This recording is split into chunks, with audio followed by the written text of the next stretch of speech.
तभी हमें blue hair वाली लड़की को एक सोफे पर लेटा हुआ दिखाया जाता है। उसके पास बैठा हुआ दूसरा बंदा कहता है, सो हुयुक, अगर तुम इतनी ही ज्यादा बोर हो रही हो तो अरीना में चली जाओ। सो हुयुक भी कहती है, किस लिए, वहां पर भी लूजर्स का एक गुच्छा होगा तो मैं वहां पर क्या करूंगी। वह बंदा भी थोड़ा शांत होता है और कहता है, हाँ, जब मैंने इसे पहली बार सजेस्ट किया था अरीना ज्वाइन करने के लिए तो मैं आशा कर रहा था कि इसे बुरी तरीके से क्रश कर दिया जाएगा, जिसके बाद वह अपने अपोनेंट को समझना सीखेगी और अपनी कमियों को भी निकालेगी। मुझे उस 500 वॉन वाले लड़के को रोकना नहीं चाहिए था, इसे और पिटवाना चाहिए था। क्या यहाँ पर आसपास कोई और डिसेंट और स्ट्रॉन्ग पर्सन है? जहाँ पर वह एक रिपोर्ट को चेक करता है, जिसे देखने के बाद उसके चेहरे पर स्माइल आ जाती है। इस टाइम पर वह एक रिपोर्ट को चेक कर रहा होता है जिसमें लिखा होता है, जेरोनिमो मर्सनरीज में एक न्यू मेंबर अलॉट हुआ है जिसका नाम है ब्लैक लोटस, जो कि मॉन्स्टर स्लेइंग प्रोफेशनल है। फिर वो सायोक को भी बुलाता है और कहता है, यहाँ पर जल्दी आओ और इसे देखो। सायोक भी कहती है, क्या हुआ?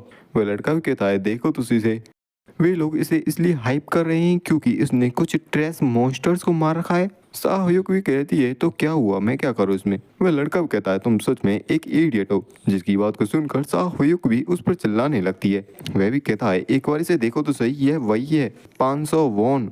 जिस नाम को सुनकर तो साहयुक भी शांत हो जाती है और कहती है, क्या सच में? और उसकी कलाई पकड़ते हुए उसकी वॉच में उस इंफॉर्मेशन को देखने लगती है। वह कहती है, क्या सच में यह वही कमीना है? साहयुक ने उस लड़के के हाथ को इतनी तेजी से मोड़ा होता है कि उसे भी दर्द हो रहा होता है। वह भी कहता है कि मेरे हाथ को छोड़ो, तो वह भी जोर से उसके हाथ को दूर हटा देती है और काफी गहरी सोच में बैठ जाती है। वह भी उसे इतनी गंभीरता से सोचता हुआ देखकर पूछता है, क्या हुआ? जहाँ पर साहयुक कहती है कि मुझे ऐसा महसूस हो रहा है कि वह बंदा मेरे पीछे जरूर आएगा। जिस बात को सुनकर तो वह लड़का भी चौंक जाता है, कहता है, क्या तुम्हारे पीछे क्यों? लेकिन वह लड़की स्माइल करती है और कहती है, यह तो बस मुझे फीलिंग आ रही है कि ऐसा होने वाला है। फिर हमें एक काफी प्यारी सी सीनरी दिखाई जाती है और एक सिस्टम का नोटिफिकेशन जिसमें बताया जाता है कि लैपटॉप को अपडेट होने में 3 साल का वक्त है। उसी साल क्यूब की ग्रेजुएशन सेरेमनी भी होती है। रेचल सहित काफी सारे क्यूब के स्टूडेंट वहां पर ग्रेजुएट होते हैं। योनहा भी उसे कॉन्ग्रेचुलेट करती है। जहां पर एक खबर में हम देखते हैं कि यूसियोन को भी एक लीडर के तौर पर अपॉइंट कर लिया गया है।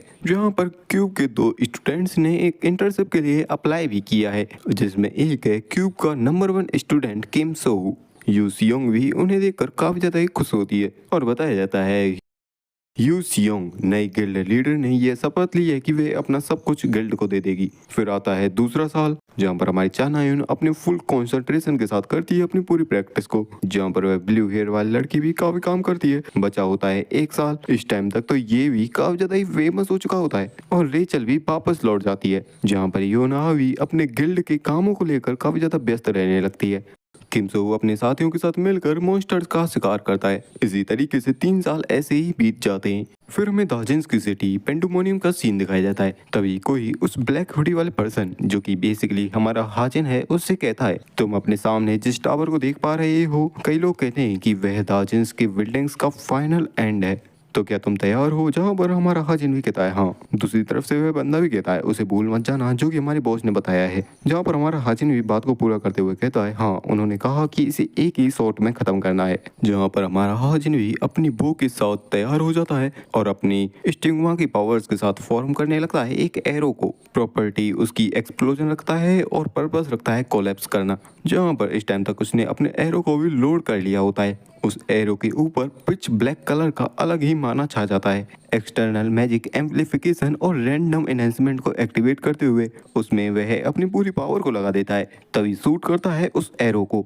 जो कि सीधा उसी बिल्डिंग की तरफ बढ़ता है। बूम! तभी होता है काफी तगड़ा सा धमाका, जिस एक धमाके के साथ पूरी बिल्डिंग का काम तमाम हो जाता है। जिस पूरे नज़ारे को हमारा किम हाजिन वॉच टावर के ऊपर से देख रहा होता है और वहां से चला जाता है और बताया जाता है कि मिलियन ट्रुप्स का पुराना रिवेंज चालू हो चुका है। फिर हमें टेंपल में एलिन का सीन दिखाया जाता है, जो कि कहती है ये एक एग्जीक्यूटिव मीटिंग होने वाली थी, फिर भी यहाँ पर 8 लोग एब्सेंट हैं। क्या सच में यही है? लियोंगा भी कहती है कि वैसे भी ये तो आखिरी मीटिंग है ना। वहाँ पर तगड़ा सा बंदा जिसका नाम होता है पार्क हान हो, जो कि कहता है इसमें कुछ नहीं किया जा सकता। साउथ वेस्ट एशिया में चीजें वैसे भी काफी बेकार हो चुकी हैं, तो वे अपनी पूरी ताकत को लगाकर वहीं पर काम कर रहे हैं। एलियन भी चिल्लाते हुए कहती है ये सच में कितना ज्यादा फ्रस्ट्रेटिंग है, क्या तुमको मुझे वहां पर नहीं भेजना चाहिए था? ये सारी चीजें एक सप्ताह के अंदर खत्म भी हो जाती। तगड़ा बंदा भी कहता है कि अरे भाई, एक मुर्गी को काटने के लिए ड्रैगन स्लेइंग स्वॉर्ड को क्यों भेजा जाए वहां पर? मतलब कि छोटा सा मामला है, आपको वहां जाने की क्या जरूरत? वहां पर एक और लड़की होती है जिसका नाम नेकलेस है, जो कि उनकी बातों को सुनकर तो भाई उबासियां ले रही होती है। जहां पर एलियन भी गुस्सा करते हुए कहती है मुझे पूरे 5 सालों में सिर्फ 5 बार ही डिप्लॉय किया गया है, मुझसे तो कुछ काम करवाओ। वह बंदा भी कहता है आप हमारी टेंपल की सबसे स्ट्रॉन्गेस्ट एसेट हो, हम आपको ऐसे कैसे भेज सकते हैं कहीं पर?